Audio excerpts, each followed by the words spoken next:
नमस्कार साथियों, स्वागत है आप सभी का अंकित इंस्पायर्स इंडिया पर। मैं हूं अंकित अवस्थी।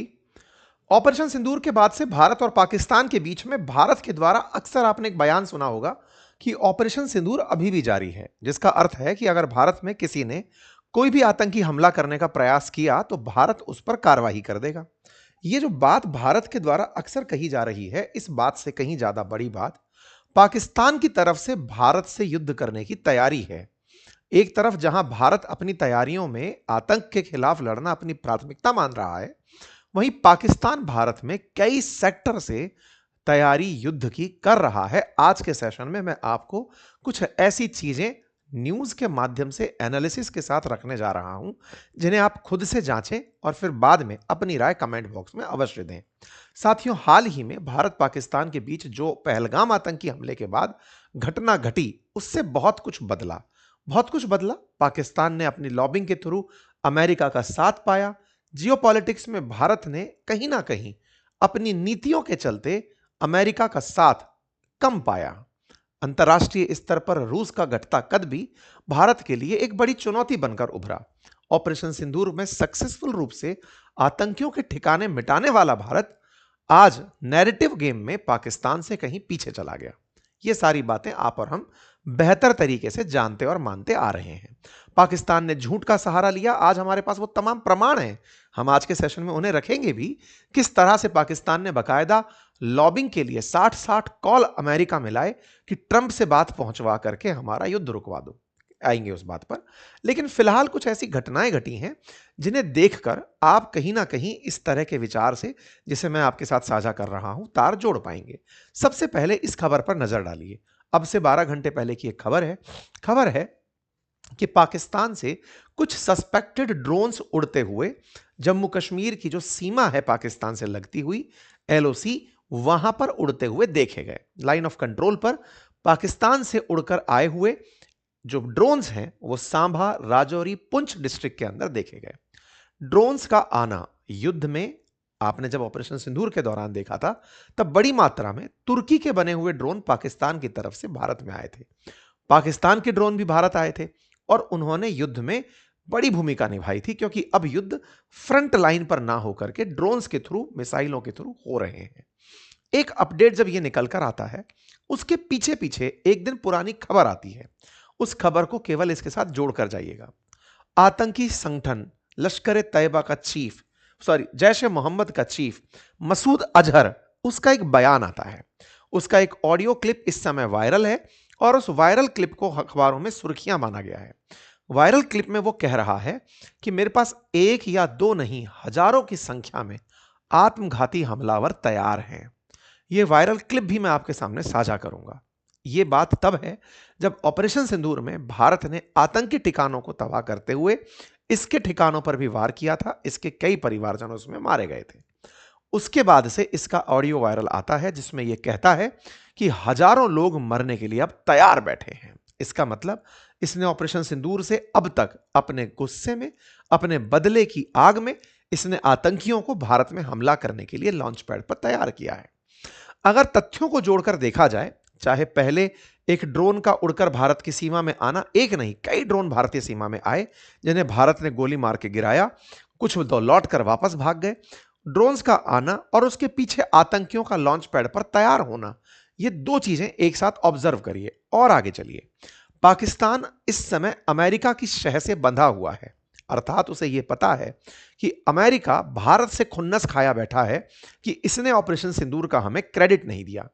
अमेरिका बार बार चिल्ला रहा है कि मैंने युद्ध 8 बार रुकवा दिया, लेकिन भारत कोई क्रेडिट नहीं दे रहा है। इस क्रेडिट के अभाव में अगर पाकिस्तान अमेरिका को बड़ा दिखाने के लिए कोई युद्ध शुरू कर देता है और उस समय फिर से ट्रंप बीच में आकर ऑफिशियली कहते हैं कि भारत वालों बताओ, चाहो तो मैं रुकवा सकता हूं, यह वो स्थिति होगी कि दुनिया को अपने हाथ में एकदम बॉल की तरह घुमाता हुआ ट्रंप दिखाई पड़ेगा। साथियों, ये ड्रोन्स की कुछ तस्वीरें हैं, न्यूज की ये कटिंग्स हैं।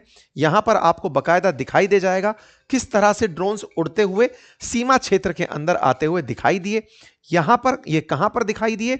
जम्मू के अंदर जो पुंछ, राजौरी और ये जो सांबा करके क्षेत्र है, यहां पर राजौरी, नौशेरा, इन क्षेत्रों के अंदर ये ड्रोन्स उड़ते हुए दिखाई दिए। इनके ऊपर सर्च ऑपरेशन चलाया गया, मीडियम और लाइट गन से इस पे फायरिंग हुई।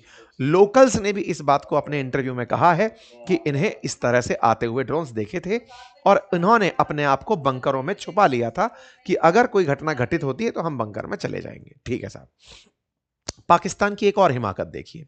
पाकिस्तान ने हाल ही में अपने जो इनके स्पोक पर्सन है सेना के, जो ऑपरेशन सिंदूर के समय भी आप में से काफी सारे लोगों ने देखा होगा, ये अपने यहां पर सैनिकों को संबोधित कर रहे थे। संबोधित करते हुए भारत पाकिस्तान के बीच के जो संबंध हैं उन पर तो टिप्पणी कर ही रहे थे। भारत और अफगानिस्तान जो संयुक्त रूप से पाकिस्तान के खिलाफ विचार कर रहे हैं उस पर भी बयान दे रहे थे और कहते हैं कि हमें अब हार्ड पावर बनना होगा। हार्ड पावर का मतलब पाकिस्तान अब पल युद्ध के दम पर भारत को मजा चखाएगा, अफगानिस्तान को मजा चखाएगा, और ऐसा करने में मजा ना आ जाए तो कहना, मतलब आप आओ हमें कहीं से मारने, और अगर ऐसा करने में हम आपको टक्कर ना दें, आपको नुकसान ना पहुंचाएं तो हमें कहना। ये इनका जो अति आत्मविश्वास पाकिस्तानियों का फूट रहा है, इसके पीछे एक मात्र कारण है, भारत ट्रंप के काल में जियोपॉलिटिक्स में विशेष रूप से जो भारत का कालखंड ट्रंप से पहले था, यानी बाइडेन के कालखंड में था, जिसमें भारत की विदेश नीति पूरी दुनिया में सराही जा रही थी, उस समय जब भारत ने रशिया यूक्रेन युद्ध के बावजूद अमेरिका को मैनेज करते हुए रूस से तेल खरीदना जारी रखा था, तब भारत की विदेश नीति की दुनिया भर में प्रशंसा हुई थी, यह कहते हुए कि भारत दोनों को साधने में कामयाब हो गया। लेकिन ट्रंप को साध कर बैठा पाकिस्तान आज भारत के साथ जो दुश्मनी निभा रहा है, या जिस तरह से अंतर्राष्ट्रीय स्तर पर भारत की इमेज को बट्टा लगा रहा है, उससे कहीं ना कहीं भारत की विदेश नीति में एक पॉज देखा जा रहा है। कुछ ऐसा आक्रामक चीज नहीं देखी जा रही है कि भारत ने ऐसा कहा और उस पर तुरंत इस तरह से इन्होंने एक्शन ले लिया हो, वो चीज मिसिंग है। भारत वेट एंड वॉच की पॉलिसी अपनाकर 140 करोड़ देशवासियों को संगठित करके चलने में सरकार फिलहाल काम कर रही है। इनका यह बयान आना और आतंकी के द्वारा इस तरह की बातें बोला जाना, लश्कर, ये जैश-ए मोहम्मद का जो आतंकी संगठन है, इसके द्वारा यह बोला जाना कि ऑपरेशन सिंदूर में जो इसका परिवार गया था कि हम बदला लेने के लिए पूरी तैयार बैठे हैं। यह इसका ऑडियो क्लिप है जिसमें यह फिदाइन हमले के लिए लोगों को बता रहा है कि हम कितने तैयार हैं। अच्छा साहब, एक और चीज है जो मैं आपको कह रहा हूं और इसके पीछे फिर हम विश्लेषण करेंगे कि कौन से कारण है जिसकी वजह से यह होता दिख रहा है। पाकिस्तान ने बांग्लादेश को भी अपने साथ तैयार किया है। हाल ही में जिस तरह से मोहम्मद यूनुस पाकिस्तान प्रेमी हो रखे हैं, डिफेंस पैक्ट के तहत पाकिस्तान उन्हें JF-17 फाइटर जेट ऑफर कर रहा है। आप इधर देखिए कि पाकिस्तान बांग्लादेश को भी एक मोर्चे के रूप में बनाकर खड़ा कर रहा है कि कल को अगर पाकिस्तान के साथ भारत वॉर कर रहा हो तो बांग्लादेश से भी रिटेलिएशन हमें मिले, बांग्लादेश के भी बैठे हुए कट्टरपंथी भारत के खिलाफ बांग्लादेश की भूमि को यूज करें। यह खबर बनती है, 3 दिन पहले की खबर है कि यह डिफेंस पैक्ट पर नजर गड़ाए हुए हैं। इसी तरह से पाकिस्तान का एक और आतंकी संगठन लश्कर-ए-तैयबा, उसकी तरफ से बांग्लादेश और पाकिस्तान के बीच में सुधरते संबंधों पर कहा गया है कि यह जो हो रहा है यह सबसे बेहतरीन कार्य है। इसी तरह से हाल ही में एक अखबार दैनिक भास्कर की रिसर्च में यह निकल कर आता है कि नेपाल से भी भारत के जो सीमावर्ती जिले सटे हुए हैं, उनके बॉर्डर एरियो में सैकड़ों मदरसे पाकिस्तान की फंडिंग से बनाए जा रहे हैं। जनरली इन आतंकियों के ऑपरेशंस में यह देखा गया है, जैश ए मोहम्मद, लश्कर-ए-तैयबा, ये पाकिस्तान में मदरसों में फिदाइन हमले के लिए आत्मघाती हमलावरों को, आतंकियों को तैयार करते हैं। यही हुआ था जब ऑपरेशन सिंदूर में भारत ने पाकिस्तान में इनके ठिकानों को हमला बनाया तो पाकिस्तानियों ने इसे मदरसे पे हुआ हमला कहा था, जहां से वो आतंकियों को तैयार कर रहा था। यही तैयारी नेपाल से सटे हुए जो भारत के बॉर्डर हैं वहां पर हो रही है। यूपी बॉर्डर से 7 किलोमीटर में 250 से ज्यादा मदरसे तैयार करा दिए गए हैं। लगातार पाकिस्तान, चाइना, बांग्लादेश, नेपाल, सब तरफ से भारत के अंदर इन्फिल्ट्रेशन की तैयारी चल रही है। भारत के साथ पाकिस्तान ये जो खेला खेल रहा है, इसके पीछे की क्या कहानी है, अब उस पर चलते हैं। सबसे पहले ऑपरेशन सिंदूर पर लौटते हैं। आपको याद होगा ऑपरेशन सिंदूर में भारत ने बहुत बढ़िया तरीके से जो करना था वो किया और बहुत अल्टीमेट तरीके से दुनिया को अवेयर किया, अपडेट किया। लेकिन पाकिस्तान ने इस बीच में भारत से युद्ध करने से बेहतर समझा नैरेटिव वॉर में युद्ध में पैसा लगाना।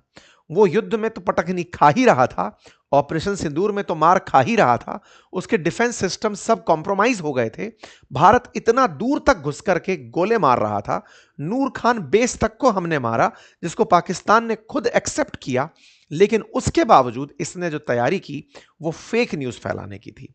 परिणाम क्या निकला? परिणाम यह निकला कि पाकिस्तान चीन के साथ मिलकर के JF-17 फाइटर जेट बनाता है। उस फाइटर जेट को इन्होंने बेचने का टेंडर प्राप्त कर लिया।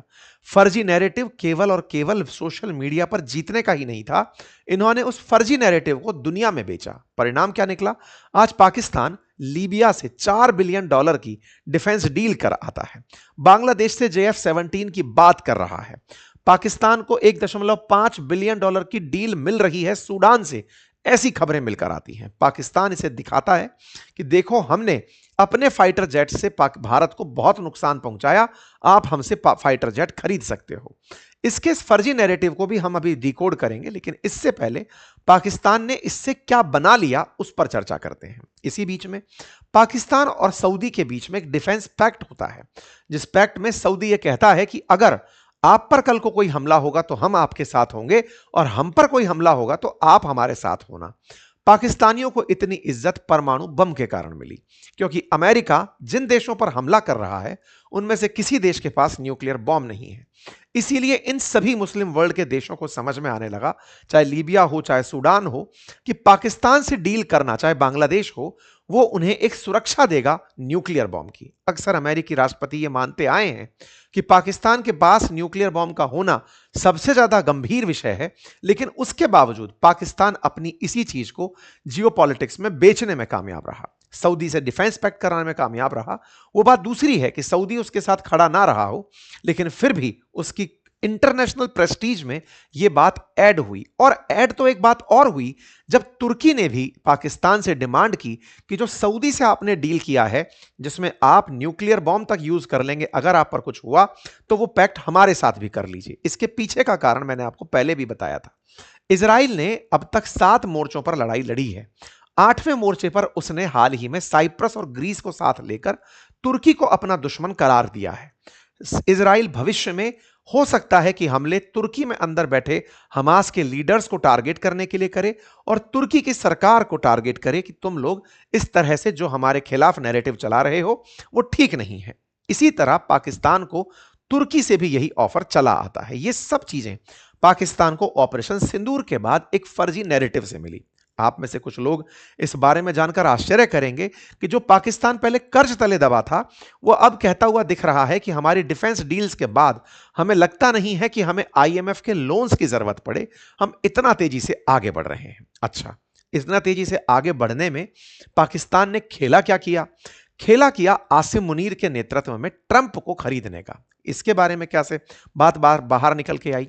हाल ही में पाकिस्तान की तरफ से, वो अमेरिका की तरफ से एक रिपोर्ट बाहर आती है और उस रिपोर्ट में बताया जाता है कि मई 7 से मई 10 के बीच में पाकिस्तान के डिप्लोमेट्स ने अमेरिका के अंदर एक लॉबिंग फर्म को हायर किया और लगभग 60 बार पाकिस्तान ने अमेरिका से कनेक्ट करने का प्रयास किया।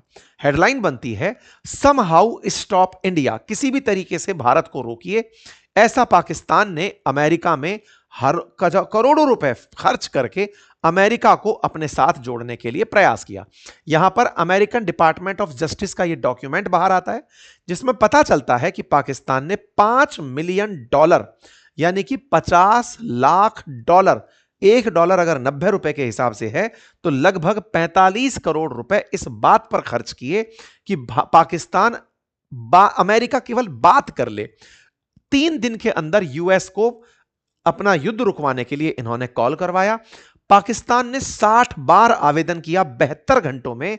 As Indian forces kept attacking high value military target inside Pakistan. ये सारा डेटा निकलकर अमेरिकन डिपार्टमेंट ऑफ जस्टिस से आता है जिसमें ये डिटेल्स होती हैं कि पाकिस्तान ने कब कब अमेरिका में कॉल किया, 7 मई से 10 मई के बीच। इससे ज्यादा और कोई भी बात निकलकर नहीं आ सकती कि पाकिस्तान कैसे अमेरिका को साधने में उस समय लगा हुआ था। साधने में ट्रंप को इन्होंने रिश्वत दी अपने यहां के माइंस और मिनरल्स की, जैसे देखते हुए आसिम मनीर बेचते हुए दिखाई पड़ रहे हैं कि साहब बलूचिस्तान से आकर के आप हमारे रेयर मिनरल्स ले जाओ पर हमें बचा लो। भारत से बचने के लिए पाकिस्तान ने एक फर्जी लॉबिंग की, नैरेटिव चलाया, ट्रंप को साथ लिया। और ट्रंप जो कि पूरी तरह से जब लॉबिंग के माध्यम से, अमेरिका में सिस्टम क्या है लॉबिंग का मैं आपको बताता हूं। जैसे भारत के अंदर आप लोगों ने कभी भी राजनीतिक गलियारों में लाइजनर शब्द सुना होगा कि नेताजी के लाइजनर हैं, ये नेताजी तक पहुंचना हो इनको दो दलाल हैं, इनको पैसा दो काम करा लाएंगे। हमारे देश में जो दलालों की छवि है अमेरिका में वो लीगल है। लीगल से मतलब वहां लाइजनर शब्द को बड़ा शब्द माना जाता है, लॉबिंग वहां पर बड़ा पेशा माना जाता है। और जो नेता चुनाव लड़के आते हैं, चूंकि राष्ट्रपति एक ही बनता है, मंत्रियों की कोई खास वैल्यू होती नहीं है। इंडिया में तो मंत्रालय बहुत सारे हैं, छोटे मोटे मंत्री भी कई बनते हैं, सांसद के पास भी कुछ काम कराने की क्षमता होती है। अमेरिका लगभग राष्ट्रपति पर आधारित होता है। 4 साल तक राष्ट्रपति अपनी पावर एंजॉय करता है। तो राष्ट्रपति अपने चुनाव में जितने भी उसके समर्थक रहे होते हैं, किसी ने फंडिंग दी होती है, किसी ने कुछ तरह से पार्टी को सपोर्ट किया होता है, उन सबको खुश करने के लिए उन्हें लॉबिंग बना के चला रहा होता है।